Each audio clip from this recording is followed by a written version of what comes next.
All right, so welcome back to the studio. And now we're moving straight to paper review this morning. And our analyst is right here with me. I'm not alone. I have our regular Bonnie Akese. Welcome, sir. Good morning. Good morning. All right, but let's take a look at what the papers are saying this month. Before we come back to our analyst, we have Nigerian Tribune, New Telegraph, Daily Sun, Vanguard, Daily Trust, The Punch, and The Guardian newspaper this morning. First is the Nigerian Tribune. I'll always go straight to the major headline, and it reads, Federal government, Nigeria winning war against terrorism, ready to partner with US. Oh, that's good. Says over 17,000 suspects undergoing trial, 13,500 terrorists killed, and 9,800 victims rescued.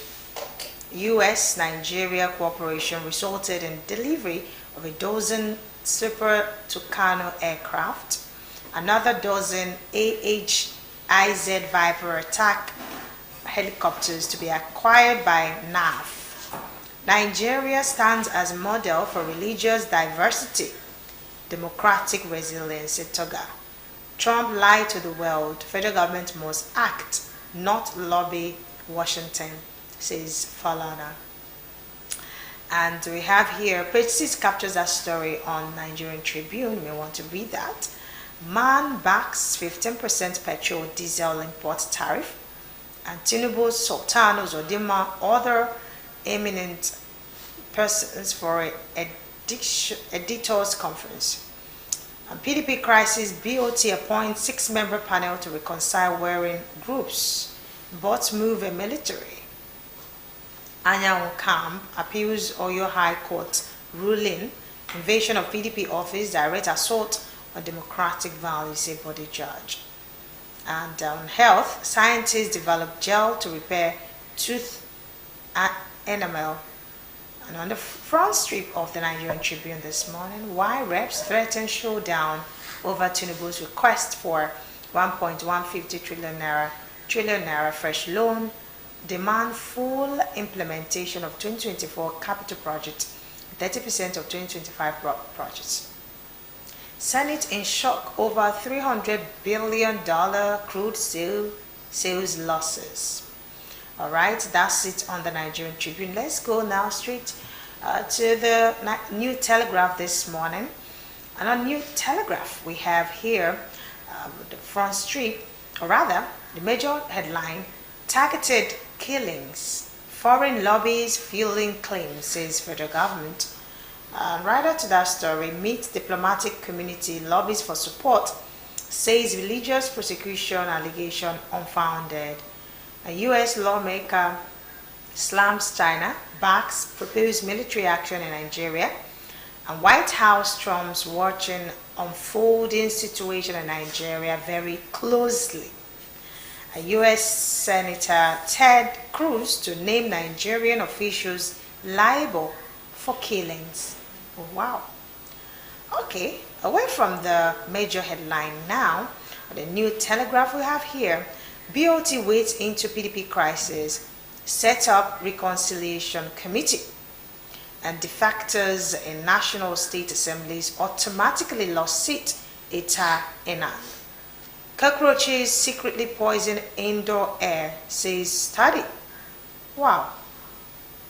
On the front strip of the New Telegraph, federal government renews plan to sell PH Warri Kaduna refineries. And Trump, market struggle threat as Nigeria sells $2.35 billion Eurobond.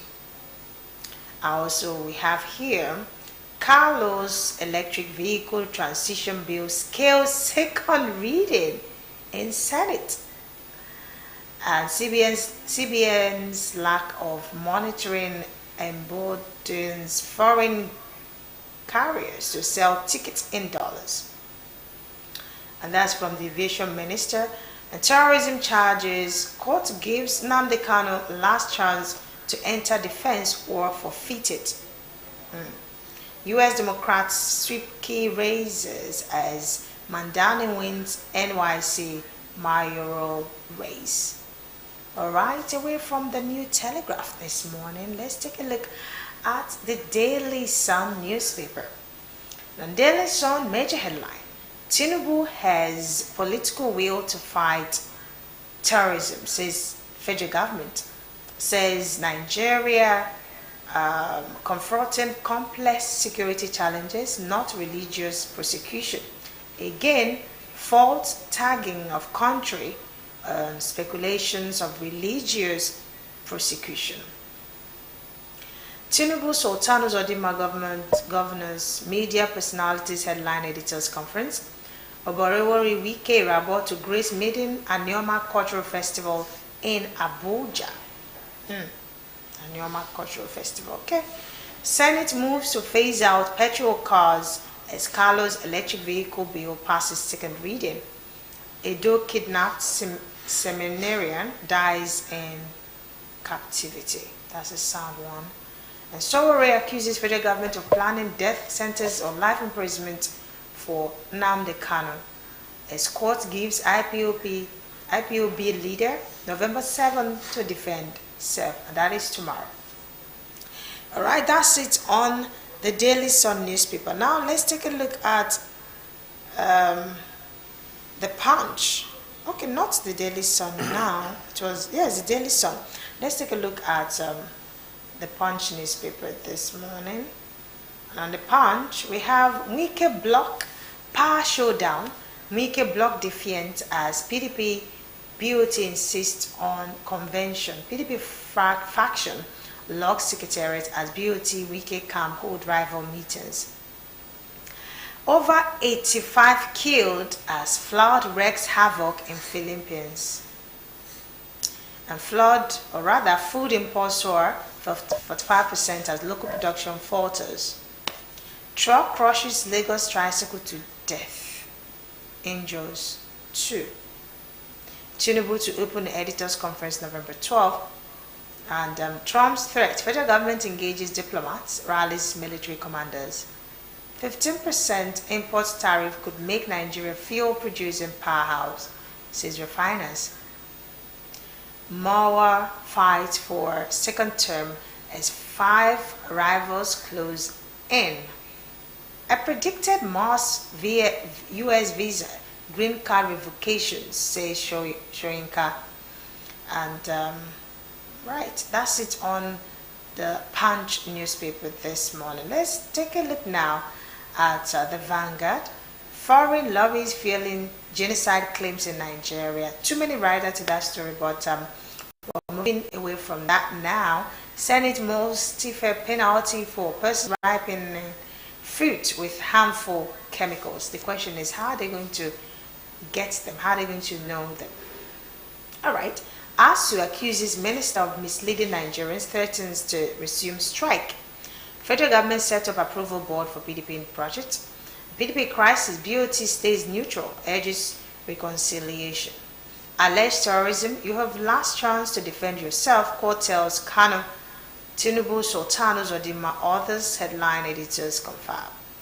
Nigeria's telecom subscribers hit 173.5 million as broadband penetration reaches 49.3%.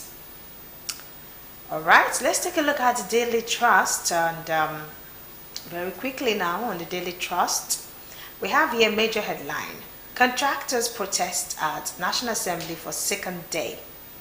You may want to know why they're protesting. Nigeria rejects country of particular concern designation. 2 children die after falling into wells. Kakistocrats running Nigeria, says Ndume. And of course, federal government more sale of refineries. NAS okays 14-year jail term for sexual harassment in schools. Ex-NSA Abdullahi Mohammed dies at 86. Cholera kills 10 in Adamawa local government. Right, and lastly, my favorite national dailies, the Guardian newspaper this morning. Referendum call heightens over elitist constitution reform plot. And Senate okays 14-year jail term for Randy lecturers. And again, federal government rejects CPC tag as Falana dismisses Trump's genocide claim. Tinubu Sultanu Zodima others headline editors conference. And investors bet on Nigeria oversubscribe $2.25 billion Eurobond by 400%.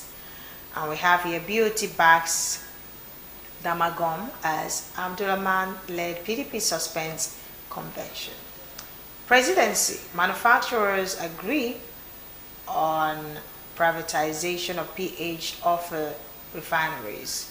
Stop celebrating worthless GDP figures, Osinbajo warns African government.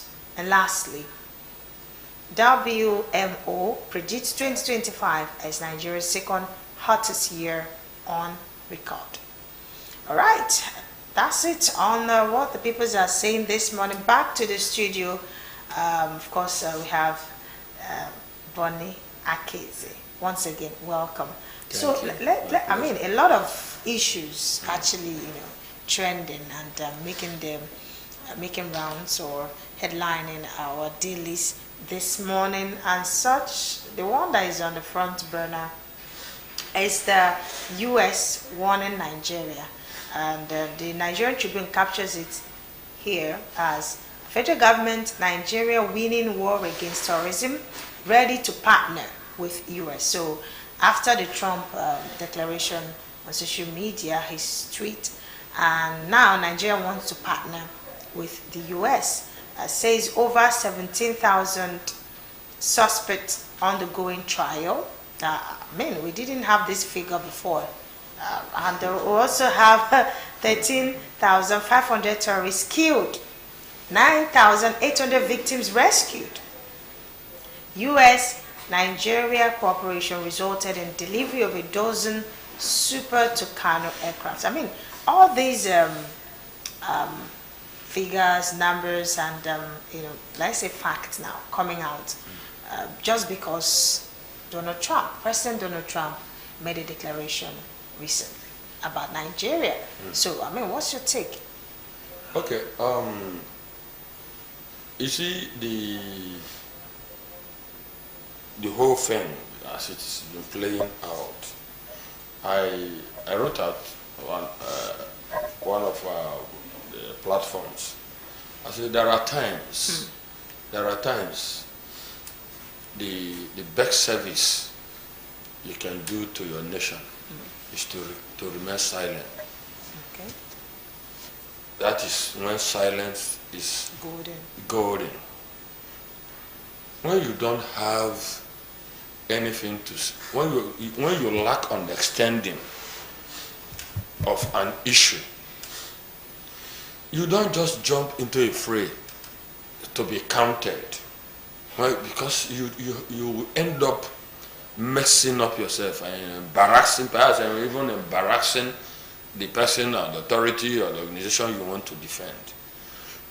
I remember when I was doing my communications management studies, a prof who was taking us, a doc who was taking us on public relations, told us that being an image, the spokesperson of big men, people in authority, that is one of the most difficult jobs to be done by public relation professionals. Right. Because more often than not, you are called upon to begin to defend what actually happened. So when your boss did that and committed that and went to nightclubs, sneaked out, and you were not there. But you have done, your job is to come and clean up his image. So most of the time you are hired to deny something that happened in the marketplace. So that is some of the situation you face. this issue of what is now, like look at the federal, like you saw the federal government said we are ready to partner with the US, deploy their diplomats. Right. That is the way to go. That's the way to go. That is why did they wait this long? That is another kettle of fish. Okay. That's another conversation. This does not call for pretzel interpretations. Okay. You know, the why we should take caution. The statement or the accusation of US did not happen in a vacuum. This situation is made worse by the fact that the ruling party in Nigeria today had, when they were in opposition, had in 2014 cried to the same US, alleging this thing that US is saying today. So it complicates. It even makes folly of anybody rising up just like that in defense. Okay. So we called for this. So we must, federal government, must be on top of this, their diplomatic best in dealing with it. I was asking somebody yesterday, how can Trump invade Nigeria? I said, oh boy, what exactly? That I didn't follow this thing. I just found that I didn't. Please, can you hear me? I've seen your reaction. I've seen your. What exactly did Trump say? He said the man said he's going to invade Nigeria. I said, excuse me. Did you read? I want you to quote Trump verbatim. Okay.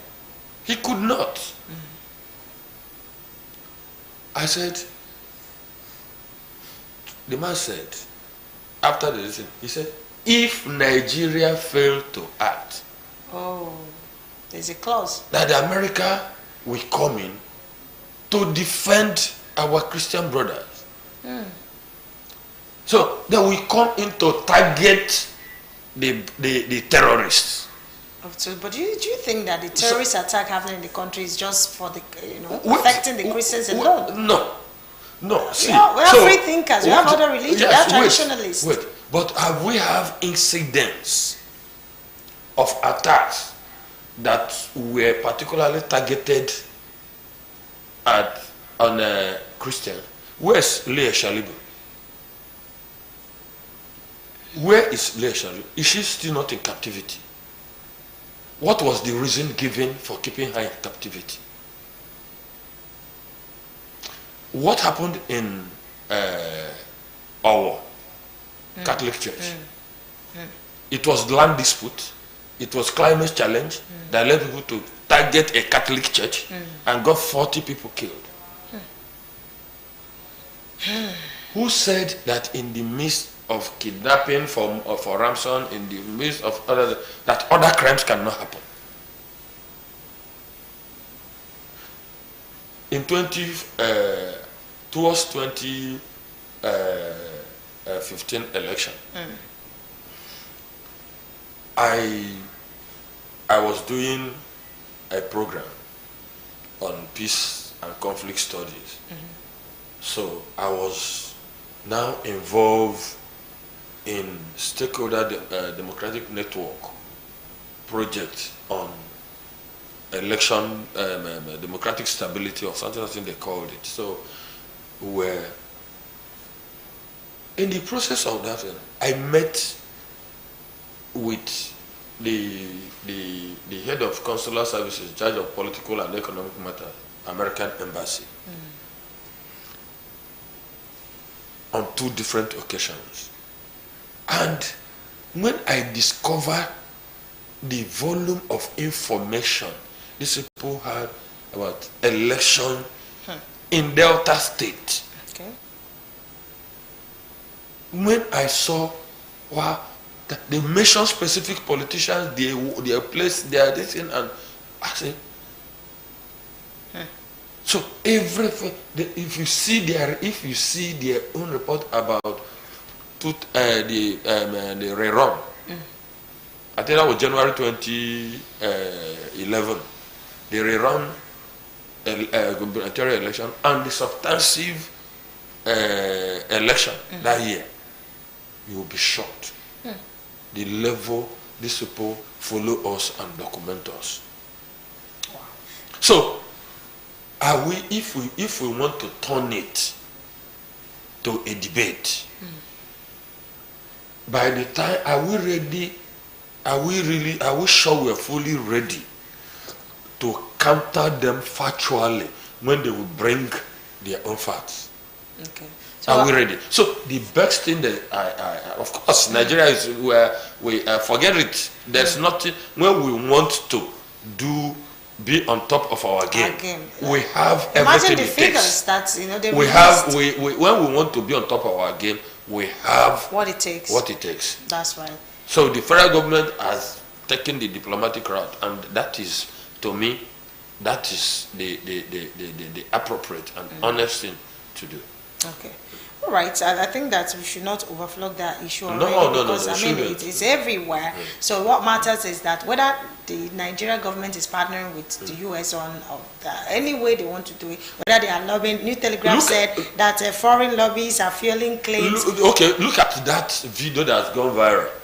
That man showed the senator of the massacre on March 7th, 2010. Those people who were killed at Dogonawa, Zot, and Tazat communities in Plateau State, just 10 kilometers from Jos. How can see there is something we cannot be trying to solve one problem and create another problem. There are families who are victims of these targeted killings. It's one too many, that's the truth. So there are families, so we should not open the wound. It never got healed. Yes, we have a problem. We are anybody who is sincere, who want to partner with us to solve this problem, we embrace it. But look at that woman who said that the President Tinubu, the video has gone viral. How she traveled to President invited her over to UK. How she had to explain why she will not accept an appointment under this administration. Because they asked the President what the problem we're having in the north, the insecurity, the terrorism, what is your solution? What is the plan? And the President said, I have no plan for you people. He said, what? You don't have? He said, because if I fight, they will kill me. A president. Okay. And the presidency has not come out to deny what that woman said. But that's still an allegation. Yes, but the president, so if the thing is so bad that not even the commander-in-chief of the armed forces of the Federation will dare go after these people, then we should be ready to embrace anybody who is genuinely I said it when interested. I started my conversation that I hope there are no hidden agenda. Yes, and again, because Trump said if Nigeria failed to prepare, so this is the time to show America that we can do it. And that this is the area perhaps we want you to help us. Give us Tucano fighters, give us this, you know. All right, so let's move away from that and see how the story unfolds, because I mean it's going to be there for a long time. Yes. That's, in fact, until we end insecurity in the country, we'll still be talking about it. Now, let's talk about the issue of the IPOB leader. Terrorism charges. Court gives Nnamdi Kanu last chance to enter defense or forfeit. And, the hearing is billed for tomorrow. So, I don't know, maybe after now, let's see. Some people then Showore is saying that they want to send him to, give him a life imprisonment sentence, or even, the other way. So, I don't know. Before that story. You see, these are the things. Remember that what crime is Nnamdi Kanu being charged. Treason. Treason. Which is perhaps one of the highest crime you can commit against the state. Criminal offense you can commit against the state. Such cases, a case like that is dealt with expeditiously. Okay. Criminal issues. How long has Nnamdi Kanu be in custody? Is it for want of evidence to undertake his trial? Anything that drags become a drag. That's it. Get that when he was, remember that Nnamdi Kanu was extradited. Put him on trial. Let the Buhari, when they were going to appeal, different groups from the east and local Nigeria were appealing to President Buhari. He said it's not about him. It is let the process of law deal with the matter. How many years after we're going forth and back? That's since 2021. Yes, we're going forth and back. So suddenly, of course, it is natural. So the person you are you are saying as a corporate, the process in which you are dealing with this thing, we begin to gather some sentiments, for him. So deal with this matter. Let the guy know his fate. Let the world know his fate. Anytime a justice system is presiding, putting people on trial, that same system itself is also standing trial in the cost of history and posterity. So judge and let's see. Just like they say, justice delayed, So whatever. So the case has dragged. It has. The government has everything it takes to deal with that. If the government wanted to finish that case within 6 months, within 3 months, they would have done it.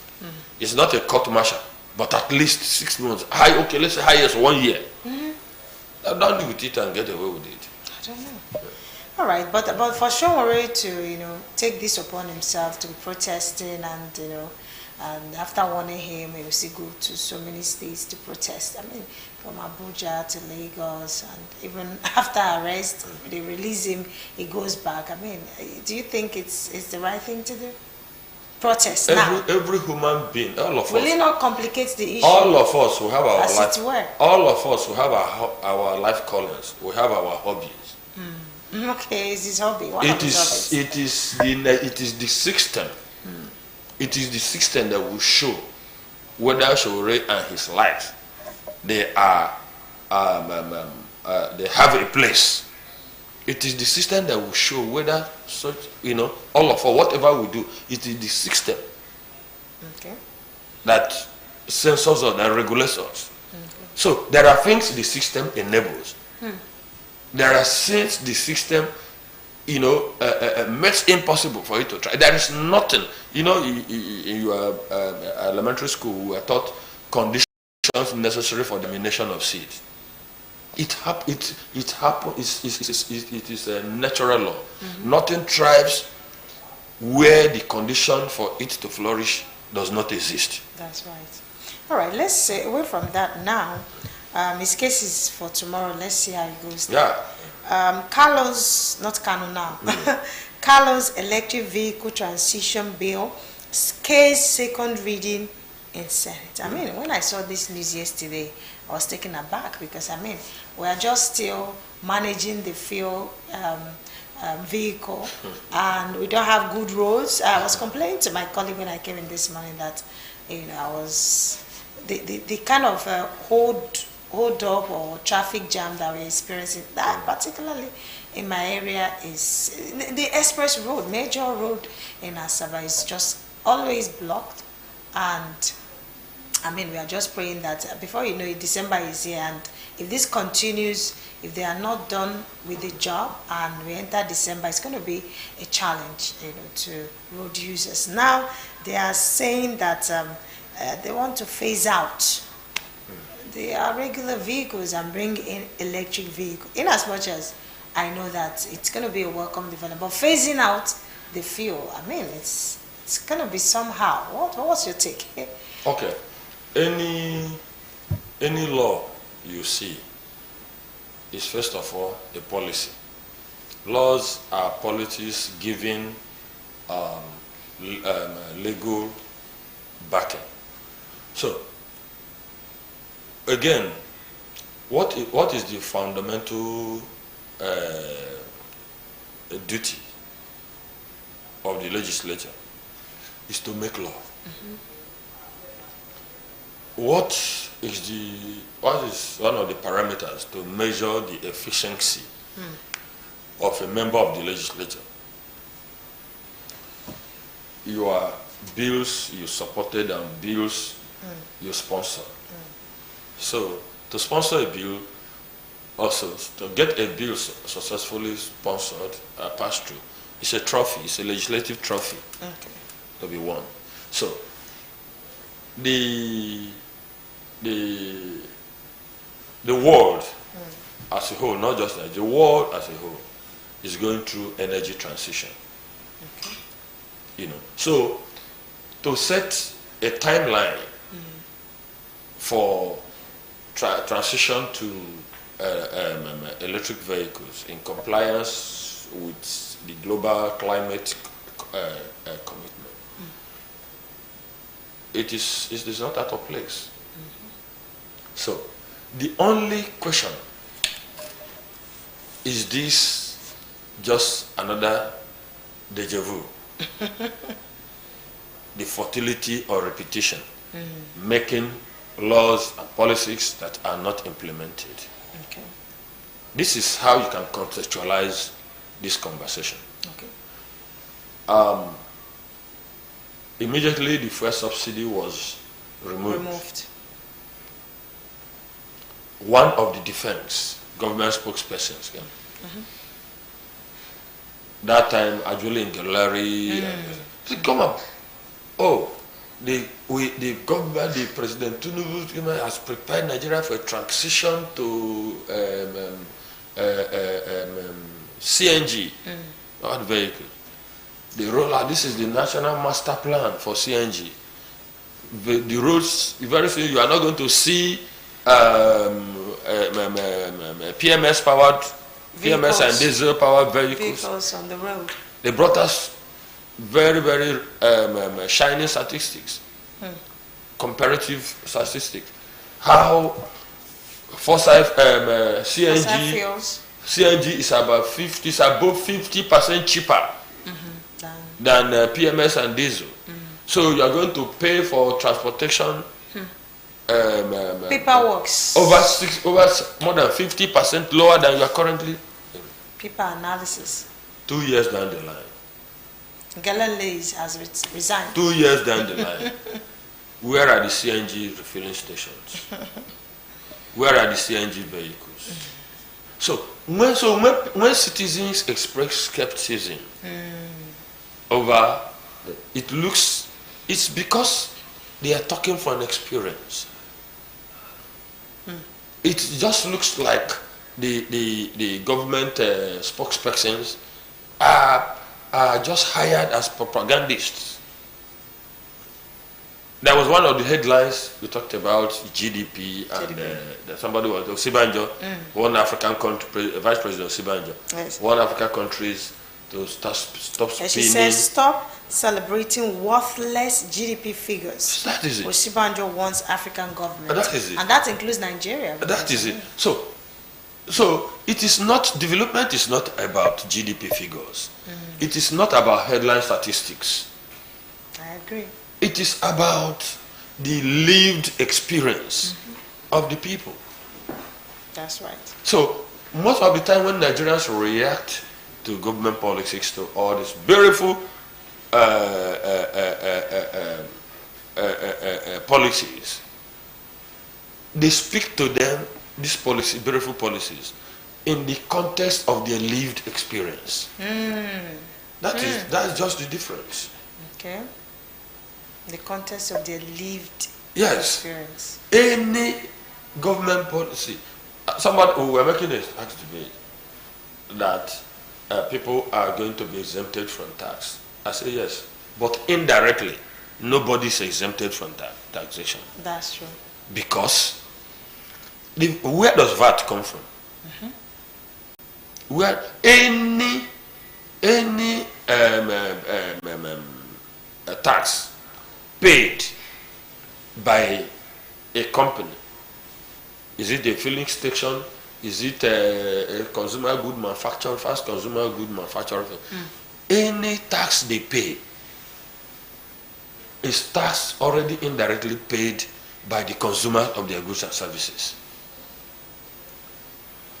Because the tax they pay, they calculate it in when they're doing their production costs, their service, the production and service delivery cost, and transferred to what they charge the end consumers of their goods and services. So that's why you have direct and indirect tax. So everything, policy that happens in any country, any state, the final recipients, either for good or for bad, are the people. Because they are the people. That is what the essence of government. It is service to the people. So the government is the supply side, and the citizens are the demand side. So at the end of the day, whatever policy you make, if you don't put into consideration how it's going to affect the people, you've gotten it wrong. That is why on the policy table, if you lack the rare gift of second order thinking, that power of perspicacity, you have no business being at the corridor of public policy making. Okay. All right, so talking about policy making, let's shift away from that now to Powerhouse, or rather Power Showdown, as captured by the Punch newspaper this morning. Let's talk about Wike for a minute now. Wike block defiant as PDP BOT insists on convention. PDP faction locks secretariat as BOT and Wike can hold rival meetings. I mean, 2027 is just around the corner, and PDP is still not been able to put their house in order.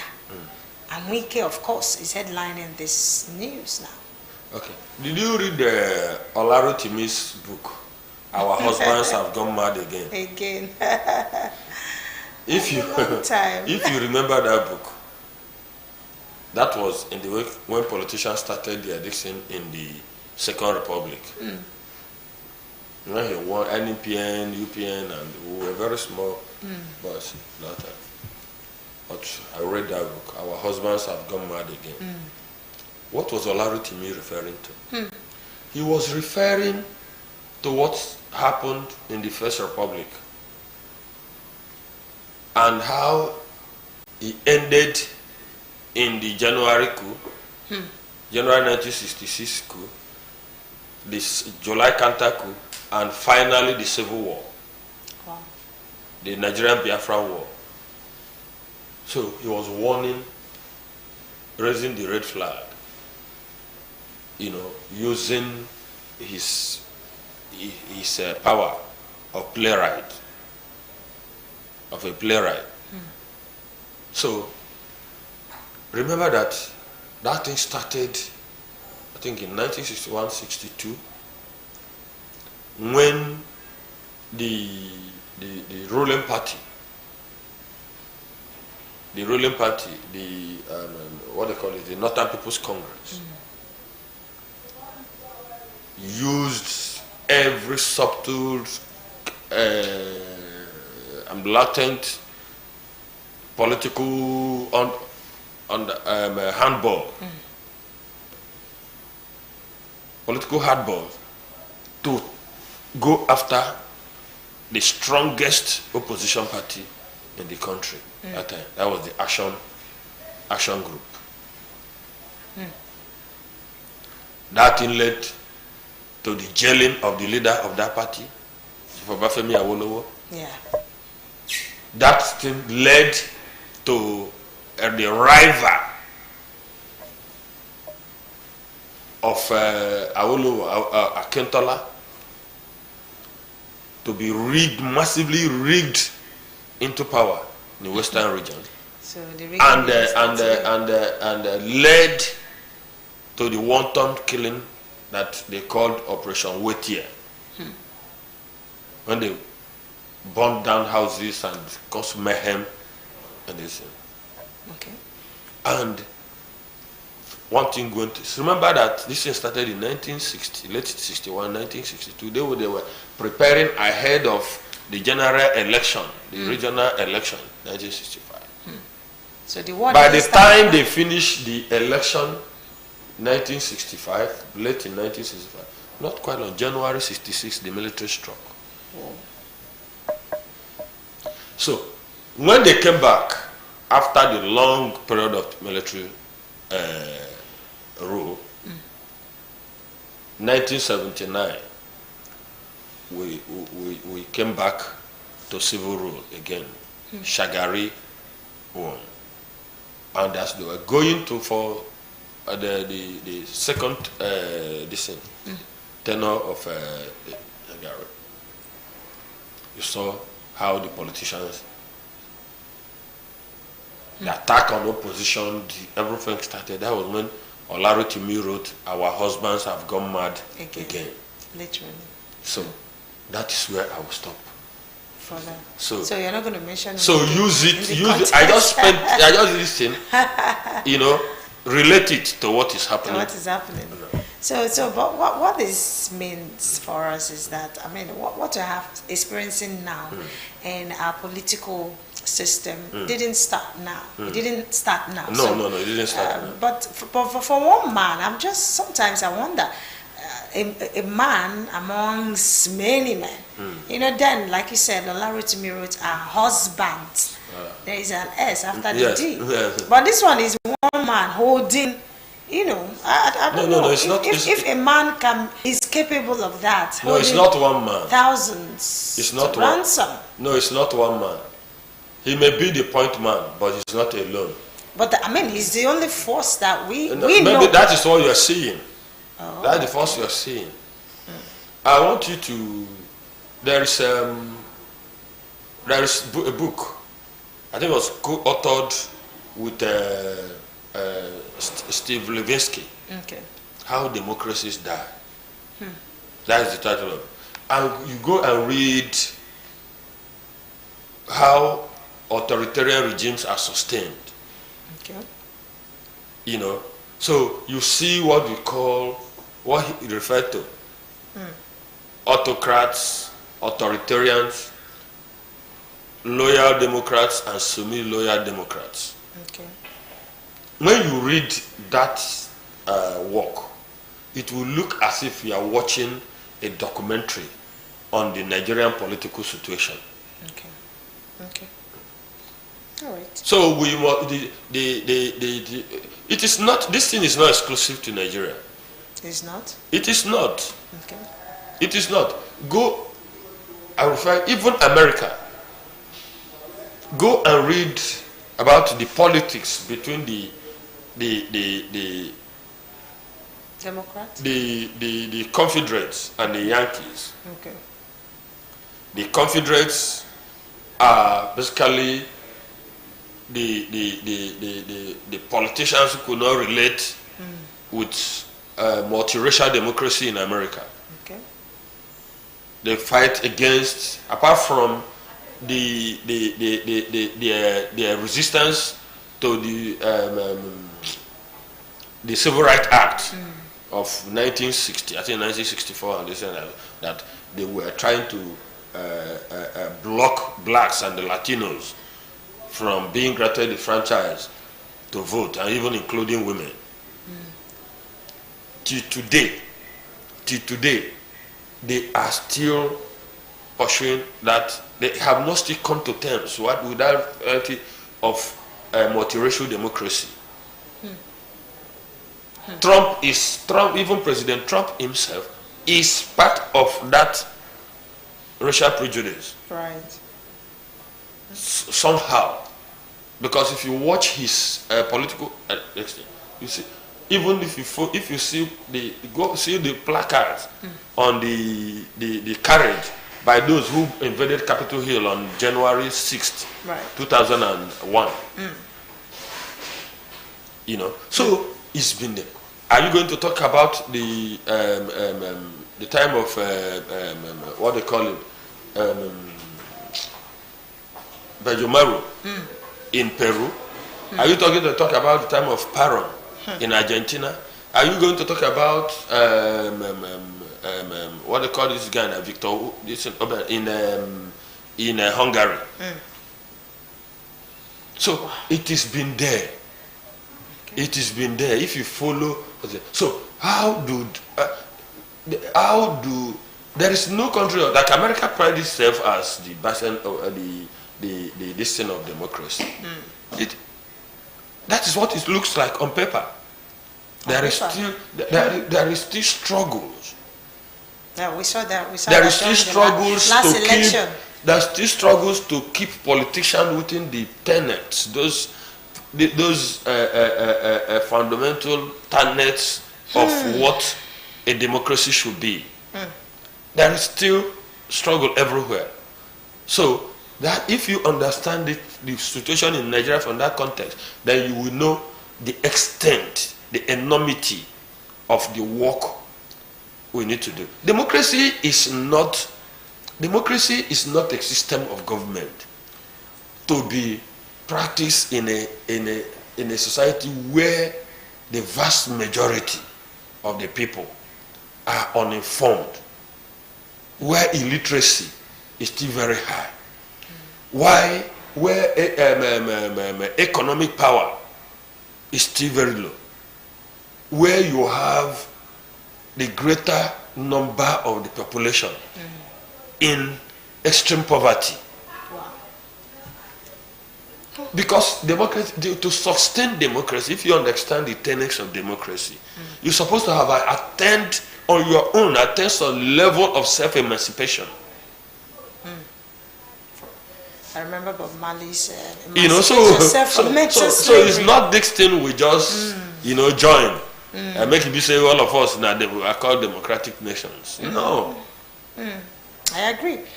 All right. Nations have gone to war not on religious differences, not on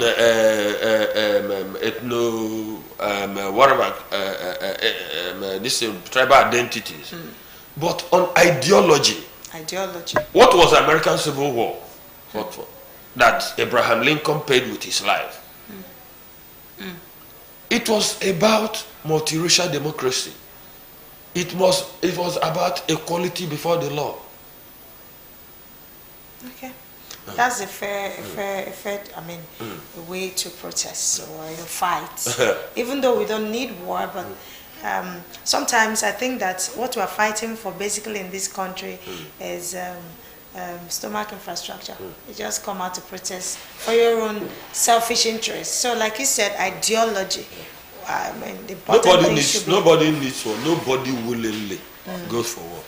The highest antidote for war, against war, is inclusive. A system that is inclusive. Yes. A system that caters for, that pursues utilitarian policies. Yes. The greatest happiness for the greatest majority.